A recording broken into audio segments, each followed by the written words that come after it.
Hello बच्चों, आप सभी को the Roshan classes YouTube channel में स्वागत है। आज क्लास 10th के बिहार बोर्ड के विज्ञान का पहला अध्याय रासायनिक अभिक्रिया एवं समीकरण का विस्तृत रूप से अध्ययन करेंगे। चलिए शुरू करते हैं। सबसे पहले यह जानते हैं कि रासायनिक अभिक्रिया क्या है। रासायनिक अभिक्रिया क्या है? जब एक या एक से अधिक पदार्थ आपस में क्रिया करके नए गुणधर्म वाले पदार्थ का जब निर्माण करते हैं या बनाते हैं तो उसे रासायनिक अभिक्रिया कहते हैं। तो रासायनिक अभिक्रिया में नए पदार्थ का निर्माण होता है। जैसे मैग्नीशियम ऑक्सीजन से अभिक्रिया करता है तो बनाता है मैग्नीशियम ऑक्साइड। तो यहाँ पर मैग्नीशियम अलग पदार्थ हो गया, ऑक्सीजन अलग पदार्थ हुआ। जब अभिक्रिया किया तो बनाया मैग्नीशियम ऑक्साइड। तो यहाँ पर मैग्नीशियम ऑक्साइड एक नया पदार्थ हो गया। तो हम यहाँ कह सकते हैं कि यहाँ पर रासायनिक अभिक्रिया हुई है। और रासायनिक अभिक्रिया पहचानने का एक दूसरा तरीका यह भी है कि जहाँ पर रासायनिक अभिक्रिया होती है वहाँ पर रासायनिक परिवर्तन होती है। रासायनिक परिवर्तन मतलब ऐसा परिवर्तन जिसमें नए पदार्थ का निर्माण होता है, तो उसे हम रासायनिक परिवर्तन कहते हैं। चलिए अब शुरू करते हैं। जानते हैं कि रासायनिक अभिक्रिया के प्रमुख लक्षण क्या है। कहने का मतलब यह हुआ कि रासायनिक अभिक्रिया होगा तो हम कैसे जानेंगे कि यहाँ पर रासायनिक अभिक्रिया हुई है। तो सबसे पहले रंग में परिवर्तन। रंग में परिवर्तन हो जाएगा तो हम समझेंगे यहाँ पर रासायनिक अभिक्रिया हुई है। या गैसों का निकलना, या अपक्षेप का बनना, या ताप का निकलना, या गंध में परिवर्तन। अगर इस पाँचों में से अगर कोई भी क्रिया होती है तो हम समझ जाएंगे कि वहाँ पर रासायनिक अभिक्रिया हुई है। रासायनिक अभिक्रिया हुई है। चलिए अब आगे बढ़ते हैं।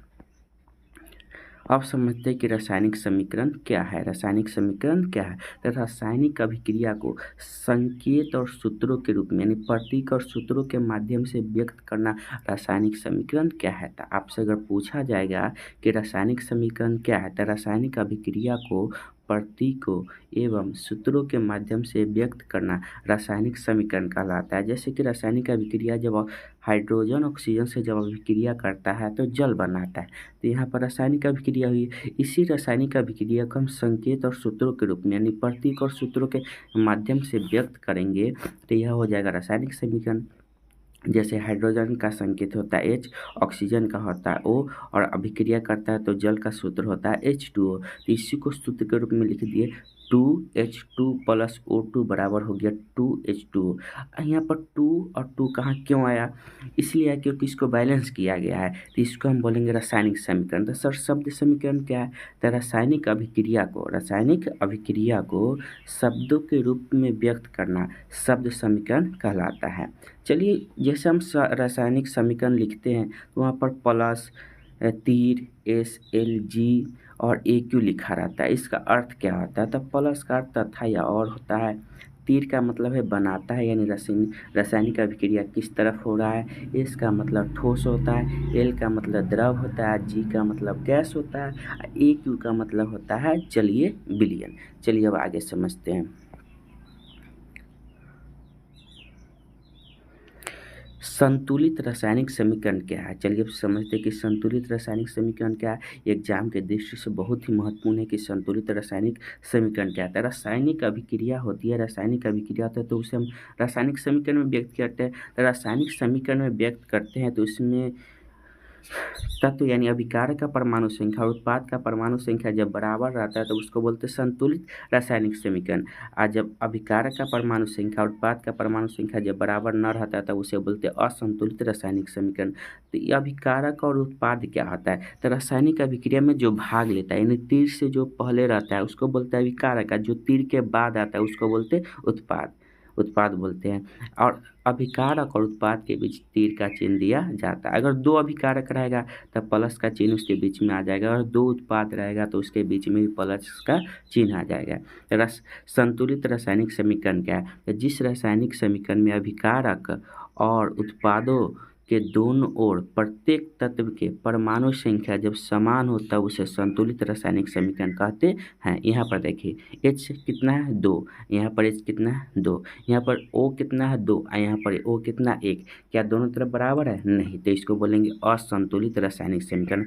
जब अभिकारक और उत्पाद के दोनों और प्रत्येक तत्व का परमाणु संख्या जब बराबर होगा तब उसे बोलेंगे संतुलित रासायनिक समीकरण। सॉरी, हाँ, बराबर होगा तो संतुलित रासायनिक समीकरण, जब बराबर नहीं होगा तो उसे बोलेंगे असंतुलित रासायनिक समीकरण। देखिए संतुलित रासायनिक समीकरण, यहाँ हाइड्रोजन 2 दूना 4, इधर हाइड्रोजन 2 दूना 4, या ऑक्सीजन 2, या ऑक्सीजन 2, तो इसको बोलेंगे संतुलित रासायनिक समीकरण।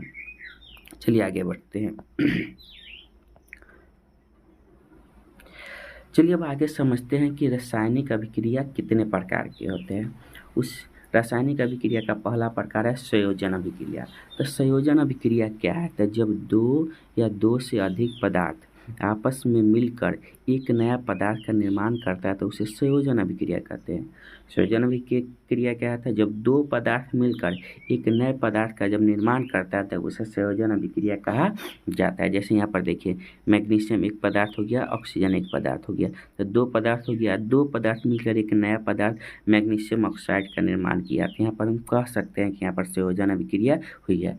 तो अगर आपसे पूछे एग्जाम में कि संयोजन अभिक्रिया क्या है, तो जब दो या दो से अधिक पदार्थ आपस में मिलकर एक नया पदार्थ का निर्माण करते हैं या बनाते हैं तो उसे बोलते हैं संयोजन अभिक्रिया। इसकी विशेषता क्या है? इसमें केवल एक उत्पाद बनते हैं, यानी संयोजन अभिक्रिया होगा तो दो पदार्थ मिलकर एक ही पदार्थ का निर्माण करें। सामान्यतः संयोजन अभिक्रिया में ऊष्मा निकलती है, और संयोजन अभिक्रिया जब भी होती है तो उसमें ऊष्मा निकलती है। जैसे कि पानी में चूना को डालते हैं तो गर्म होकर ऊष्मा निकलती है, तो यहाँ पर हम कह सकते हैं कि संयोजन अभिक्रिया हुई है। ऊष्मा जब निकलेगी तो जब संयोजन अभिक्रिया में ऊष्मा निकलती है तो ऊष्माक्षेपी रासायनिक अभिक्रिया कहते हैं। अगर आपसे पूछा जाए कि ऊष्माक्षेपी रासायनिक अभिक्रिया क्या है, जिस रासायनिक अभिक्रिया में ऊष्मा की उत्पत्ति होती है तो उसे बोलते हैं ऊष्माक्षेपी रासायनिक अभिक्रिया। चलिए आगे समझते हैं। वियोजन अभिक्रिया क्या है? संयोजन अभिक्रिया के ठीक उल्टा होता है वियोजन अभिक्रिया। संयोजन अभिक्रिया में क्या हुआ था? दो पदार्थ मिलकर एक नए पदार्थ का निर्माण किया था, तो उसे हम कहते हैं संयोजन अभिक्रिया। वियोजन अभिक्रिया में ठीक इसके उल्टा होगा। वियोजन अभिक्रिया में क्या होता है? एक पदार्थ मिलकर दो नए पदार्थ का जब निर्माण करता है तब उसे बोलते हैं वियोजन अभिक्रिया। जब कोई एक यौगिक अवशोषित होकर दो या दो से अधिक पदार्थों में टूट जाते हैं तो इसे वियोजन अभिक्रिया कहते हैं। तो अगर अपनी भाषा में बोलना चाहते हैं तो एक पदार्थ टूटकर दो नए पदार्थ का निर्माण करना है वियोजन अभिक्रिया कहलाता है। या जिस अभिक्रिया में एक पदार्थ मिलकर दो नए पदार्थ का निर्माण करता है तो उसे वियोजन अभिक्रिया कहते हैं। जैसे यहाँ पर देखिए, कैल्शियम कार्बोनेट है, जब इसको गर्म किया गया तो कैल्शियम ऑक्साइड और कार्बन डाइऑक्साइड में टूट गया। तो यहाँ पर एक पदार्थ मिलकर दो नए पदार्थ का निर्माण किया, इसको बोलेंगे वियोजन अभिक्रिया। वियोजन अभिक्रिया को कहीं कहीं अपघटन अभिक्रिया भी कहते थे, इसको भी याद रखेंगे। और आपसे अगर एग्जाम में पूछ दिया जाए कि वियोजन अभिक्रिया अपघटन अभिक्रिया क्या है, तो जिस अभिक्रिया में एक पदार्थ टूटकर दो नए पदार्थ का निर्माण करता है तो उसे हम बोलेंगे वियोजन अभिक्रिया या अपघटन अभिक्रिया। इसकी विशेषता, इसमें केवल एक अभिकारक होता है। अभिकारक यानी रासायनिक अभिक्रिया में जो भाग लेते हैं उसे अभिकारक बोलते हैं। रासायनिक अभिक्रिया के बाद जो नए पदार्थ बनते हैं उसे उत्पाद बोलते हैं। यानी तीर के पहले अभिकारक रहता है, तीर के बाद उत्पाद रहता है। तो इसमें अभिकारक कितना है? एक, और उत्पाद क्या है? दो है, या दो से अधिक भी रह सकती है। वियोजन अभिक्रिया कैसे कब होती है? तो इसको गर्म करने पर यानी ऊष्मा देने पर, या प्रकाश देने पर, या विद्युत द्वारा होता है। ऊष्मा देने पर होता है उसे ऊष्मीय वियोजन कहते हैं, प्रकाश देने पर होता है तो प्रकाशीय वियोजन कहते हैं, और विद्युत देने पर होता है तो उसे विद्युतीय वियोजन कहते हैं। अगला है विस्थापन अभिक्रिया। विस्थापन अभिक्रिया क्या होता है? तो इसमें क्या होता है? जैसे एक रहता है, दो यौगिक रहता है, जब दो यौगिक रहता है। चलिए विस्थापन अभिक्रिया, जब कोई अधिक अभिक्रियाशील तत्व किसी कम अभिक्रियाशील तत्व को उसके यौगिक से हटा देता है, खुद उसका स्थान ले लेता है। जैसे मान लीजिए एक क्लास है, एक क्लास में एक लड़का कुर्सी पर बैठा हुआ है, वह कमज़ोर है। दूसरा व्यक्ति आया जो ताकतवर है उस लड़का से, तो उसको क्या करेगा?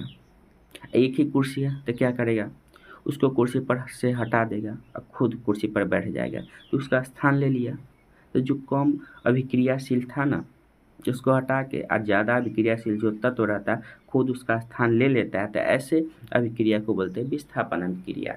तो आपसे पूछा जाए कि विस्थापन अभिक्रिया क्या था, जब कोई अधिक अभिक्रियाशील तत्व यानी ज़्यादा पावरफुल तत्व होता है ना, किसी कम अभिक्रियाशील तत्व को यानी जो कम पावरफुल होता है उसके यौगिक से हटा देता है, खुद उसका स्थान ले लेता है, तो ऐसे अभिक्रिया को बोलते हैं विस्थापन अभिक्रिया। जैसे यहाँ देखिए आयरन मतलब लोहा में जल्दी जंग लग जाता है, ज़्यादा जल्दी अभिक्रिया करता है। और कॉपर मतलब तांबा, इसमें कम अभिक्रिया करता है। तो कॉपर है ना सल्फ्यूरिक अम्ल के साथ है बैठा हुआ, इसको क्या करेगा, आयरन आएगा ये कॉपर को हटा देगा या खुद इसका स्थान ले लिया और कॉपर को बाहर फेंक दिया। तो यहाँ पर देखिए यहाँ पर किस प्रकार का अभिक्रिया हुई है, तो विस्थापन अभिक्रिया। तो विस्थापन अभिक्रिया में क्या होता है, एक तत्व दूसरे तत्व के यौगिक से विस्थापित कर देता है। इसमें एक तत्व दूसरे तत्व को उसके यौगिक से विस्थापित कर देता है। यह अभिक्रिया केवल तभी होता है जब पहला तत्व अधिक सक्रिय हो, मतलब ज़्यादा अभिक्रियाशील हो।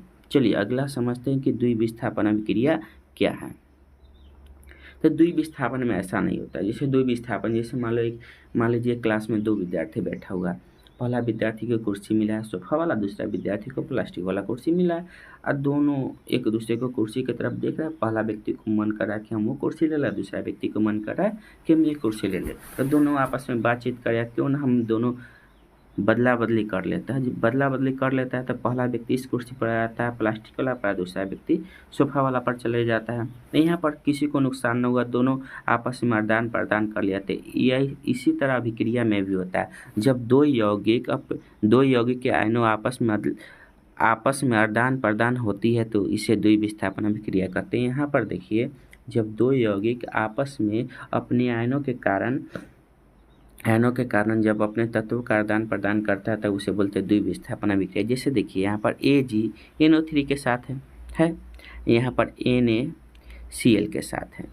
तो Na बोला कि हमको NO3 के साथ जाना है और Ag बोला कि हमको Cl के साथ जाना। तो Ag आ गया Cl के साथ है और NO3 आ गया Na के साथ। तो यहाँ पर किसी को नुकसान हो, अदला बदली करता है। तो जिस रासायनिक अभिक्रिया में दो यौगिक अपने आयनों की अदला बदली करके जब अभिक्रिया करता है तो उसे बोलते हैं द्विविस्थापन अभिक्रिया कहते हैं। इसकी विशेषता के समझते हैं। इनमें दो यौगिक आपस में अपने अपने आयनों का आदान प्रदान करते हैं। प्रायः इस अभिक्रिया में अपक्षेप बनता है और गैस या जल बनता है। अब समझते हैं कि ऑक्सीकरण या अपचयन क्या है। देखिए ऑक्सीकरण को कहीं कहीं उपचयन लिखा रहता है और अपचयन को कहीं कहीं अपकरण लिखा रहता है। तो समझते हैं कि ऑक्सीकरण अभिक्रिया क्या है। तो किसी पदार्थ में ऑक्सीजन का जुड़ना या हाइड्रोजन का निकलना। देखिए अगर आपसे पूछा जाए कि ऑक्सीकरण अभिक्रिया क्या है, तो जिस रासायनिक अभिक्रिया में ऑक्सीजन का जुड़ना, या तो ऑक्सीजन जुड़ जाएगा या हाइड्रोजन निकल जाएगा। तो समझ जाएंगे यहाँ पर किस प्रकार की अभिक्रिया हुआ है, ऑक्सीकरण अभिक्रिया। तो ऑक्सीकरण अभिक्रिया कहते हैं जिस रासायनिक अभिक्रिया में ऑक्सीजन जुड़ता है और हाइड्रोजन निकलता है, तो ऐसे अभिक्रिया को ऑक्सीकरण या उपचयन अभिक्रिया कहते हैं। दूसरा है अपचयन अभिक्रिया या अपकरण अभिक्रिया कह सकते हैं। तो सीधे उल्टा आता है, इसके उल्टा आता है। इसमें ऑक्सीजन जुड़ा था, इसमें ऑक्सीजन हट जाएगा। इसमें हाइड्रोजन निकला था, इसमें हाइड्रोजन जुड़ जाएगा। तो किसी पदार्थ में ऑक्सीजन का हटना और हाइड्रोजन का जुड़ना किस प्रकार की अभिक्रिया है, अपचयन अभिक्रिया। अपचयन अभिक्रिया यहाँ पर देखिए ऑक्सीजन है कॉपर के साथ हट गया, इसमें से हट गया। तो जब ऑक्सीजन हट जाता है तब उसको हम क्या बोलते हैं, अपचयन अभिक्रिया। हाइड्रोजन जुड़ जाता है तब उसके इसमें हाइड्रोजन जुड़ रहा है तो इसको हम कौन सा अभिक्रिया बोलेंगे, अपचयन अभिक्रिया। महत्वपूर्ण तथ्य ऑक्सीजन, देखो ऑक्सीकरण एवं अपचयन एक साथ होता है। जब कभी कभी ऐसा होता है जी ऑक्सीकरण और अपचयन साथ में होता है, दोनों जब साथ में होता है तो इस प्रकार की अभिक्रिया को बोलते हैं रेडॉक्स अभिक्रिया। क्या बोलते हैं, रेडॉक्स। ऐसी अभिक्रिया को रेडॉक्स अभिक्रिया कहा जाता है। जब उपचयन यानी ऑक्सीकरण, अपचयन या अपकरण जब साथ में होती है तो ऐसे अभिक्रिया को बोलते हैं रेडॉक्स अभिक्रिया। तो उम्मीद है कि आप लोग को समझ में आया होगा कि रेडॉक्स अभिक्रिया क्या है। चलिए अब आगे समझते हैं। अगला टॉपिक है संक्षारण क्या होता है। संक्षारण को हम अपनी भाषा में कह सकते हैं जंग लगना। कोई भी धातु के समान हवा और नमी के संपर्क में आता है और धीरे धीरे खराब हो जाता है तो उसको बोलते हैं जंग लग गया, संक्षारित हो गया, मतलब खराब हो गया। तो संक्षारण क्या है, तो वायु एवं नमी के उपस्थिति में धातु का धीरे धीरे नष्ट हो जाना यानी खराब हो जाना क्या कहलाता है? संक्षारण। तो आपसे पूछा जाए कि संक्षारण क्या है, तो वायु और नमी की उपस्थिति में धातुओं का धीरे धीरे नष्ट हो जाना संक्षारण कहलाता है। उदाहरण के लिए लोहे में जंग लगना संक्षारण है, चांदी का काला पड़ जाना संक्षारण, तांबे पर हरी परत जमना संक्षारण। जैसे यहाँ लोहा के कील है, जंग लग गया तो संक्षारित हो गया। चांदी के चम्मच है, काला पड़ गया था संक्षारित। तांबे की थाली है, जो हरा रंग के दाग धब्बा आ गया था, हम कहेंगे इसमें संक्षारित। अब ये भी एग्जाम में क्वेश्चन पूछा जाता है कि संक्षारण से बचाएंगे कैसे। लोहा के, चांदी के, तांबा के वस्तु है, यह समय के साथ इसमें जंग लग रहा है, धीरे धीरे अगर इसको नहीं बचाया जाएगा संक्षारण होने से धीरे धीरे यह खराब हो जाएगा।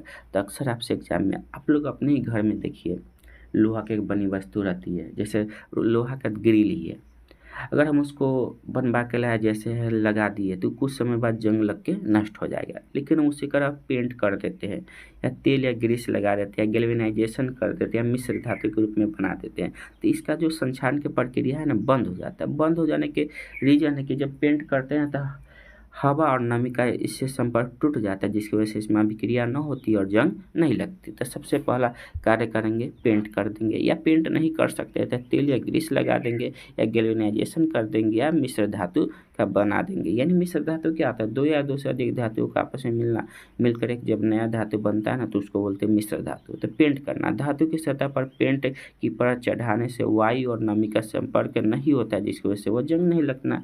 तेल या ग्रीस का लगाना, धातु की सतह पर तेल या ग्रीस लगाने से वायु और नमी नहीं पहुंच पाती, जिसकी वजह से जंग ना लगता है। गैल्वेनाइजेशन, जैसे साइकिल देखे होंगे तो साइकिल का जो हैंडल होता है वो चमकीला आता है, तो वो लोहा का बनाते हैं, लेकिन उस पर जस्ता का जिंक का परत चढ़ा दिया जाता है, जिसकी वजह से है ना उसका वायु का संपर्क टूट जाता है और लोहा के हैंडल में, जो साइकिल के हैंडल में और साइकिल के रिम में जल्दी जंग न लगता है। तो लोहे पर जस्ते की परत चढ़ाने से संक्षारण नहीं होती, जंग नहीं लगती। तो गैल्वेनाइजेशन या जस्तीकरण भी पूछ जाता है कि गैल्वेनाइजेशन जस्तीकरण क्या है। तो लोहा या धातुओं की बनी वस्तु पर जिंक के परत चढ़ाना ही गैल्वेनाइजेशन कहलाता है। मिश्र धातु बनाना, स्टेनलेस स्टील जैसी मिश्र धातु संक्षारण के प्रति अधिक प्रतिरोधी होती है। जैसे हम लोग थाली देखते हैं तो थाली रहता है स्टील के रहता है, स्टील है तो इसमें दो या दो से अधिक धातुओं को मिलती है, स्टील थाली में जल्दी जंग नहीं लगता है।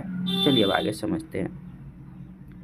आगे है कि विकृत गंधिता क्या है। तो वसा और तेल से बने खाद्य पदार्थ है ना, जब वायु के संपर्क में आ जाता है तो खराब हो जाता है, ये खराब हो जाना ही विकृत गंधिता कहलाता है। तेल एवं वसा का वायु के संपर्क में आकर खराब हो जाना विकृत गंधिता। तेल और वसा से बनी वस्तु का वायु के संपर्क में आने से धीरे धीरे अभिक्रिया करके और खराब हो जाने क्या कहलाता है? विकृत गंधित। जैसे भोजन हो गया, रात में बना, सुबह तक देखते उसमें से दुर्गंध आने लगता है, उसका स्वाद खट्टा हो जाता है, इसी को बोलते हैं विकृत गंधिता। उदाहरण के तौर पर देखते हैं कि सरसों के तेल का बदबूदार हो जाना, घी या मक्खन का स्वाद का गंध बदल जाना है। अब विकृत गंधिता से बचाव, जो भोजन खराब होता है तो हम उसको बचाएंगे कैसे? अच्छा, घर में ही देखते हैं भोजन को अगर हम फ्रिज में रख देते हैं तो जल्दी खराब ना होता है। ये वायुरोधी बर्तन में जहाँ पर वायु प्रवेश न करे तो भोजन एंटीऑक्सीडेंट मिला देते हैं या केमिकल इसको मिला देने से भोजन खराब ना होता है। फ्रिज में रखने से भोजन खराब। वायुरोधी डिब्बों में रखना, तेल एवं वसा को हवा के संपर्क से बचा कर रखें। एंटीऑक्सीडेंट मिलाना, BHA, BHT जैसे रसायन मिलाने से तेल और वसा जल्दी खराब नहीं होते। फ्रिज में रखना, कम तापमान पर तेल एवं वसा अधिक समय तक सुरक्षित रहते हैं। चलिए अब जितना हम पढ़े उसका क्विक रिवीजन कर लेते हैं, एकदम शॉर्ट में समझ लेते हैं और परीक्षा की दृष्टि से जो महत्वपूर्ण रासायनिक समीकरण उसको याद कर लेते हैं। एनसीईआरटी से उठाया गया, अक्सर पूछता है कि जल, जैसे यहाँ पर हम आपको बताया था संयोजन अभिक्रिया क्या है, जब दो पदार्थ मिलकर एक नए पदार्थ का निर्माण करता है तो संयोजन अभिक्रिया कहते हैं। यहाँ पर दो पदार्थ है, हाइड्रोजन ऑक्सीजन मिलाकर बना जल, यह प्रकार का जल का निर्माण किस प्रकार का अभिक्रिया है? संयोजन अभिक्रिया। मैग्नीशियम ऑक्साइड का निर्माण किस प्रकार का अभिक्रिया है? संयोजन अभिक्रिया, क्योंकि यहाँ पर मैग्नीशियम और ऑक्सीजन अभिक्रिया करके मैग्नीशियम ऑक्साइड बनाया। कैल्शियम ऑक्साइड का निर्माण किस प्रकार का अभिक्रिया है? वियोजन अभिक्रिया। यहाँ पर कैल्शियम कार्बोनेट टूटकर कैल्शियम ऑक्साइड और कार्बन डाइऑक्साइड बना तो यहाँ पर एक पदार्थ टूटकर दो नए पदार्थ का निर्माण करता है तो उसे वियोजन अभिक्रिया कहते हैं। लोहे द्वारा तांबा का विस्थापन, यानी लोहा तांबा को हटाकर खुद उसका स्थान ले लिया, तो जब दूसरे को हटाकर स्थान ले लेता है तो उसे हम क्या बोलते हैं? विस्थापन अभिक्रिया। अगला क्या है? सिल्वर क्लोराइड का निर्माण किस प्रकार की अभिक्रिया है? द्विविस्थापन अभिक्रिया। यहाँ पर सिल्वर NO3 के साथ है और NaCl के साथ है, तो अब दोनों आपस में अदला बदली कर लेता है। जब अदला बदली करता है तो उसे हम क्या बोलते हैं? द्विविस्थापन या अपक्षेपण अभिक्रिया क्या होता है? जिस रासायनिक अभिक्रिया अपक्षेप बनता है उसे अपक्षेपण अभिक्रिया। रेडॉक्स अभिक्रिया क्या बताए थे?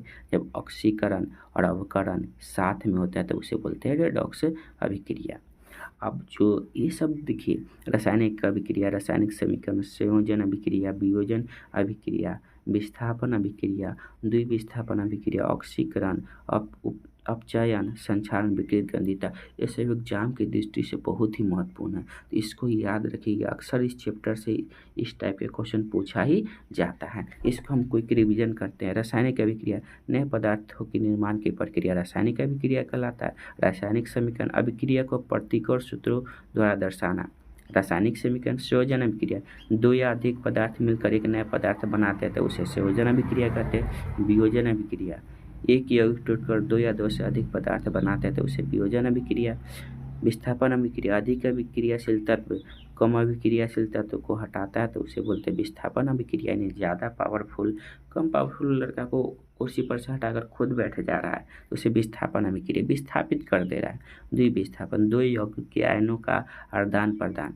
द्विविस्थापन, ऑक्सीकरण या उपचयन भी बोलते हैं, किसी पदार्थ में ऑक्सीजन का जुड़ना या हाइड्रोजन का हटना। ऑक्सीकरण, अपचयन, ऑक्सीजन का हटना या हाइड्रोजन का जुड़ना।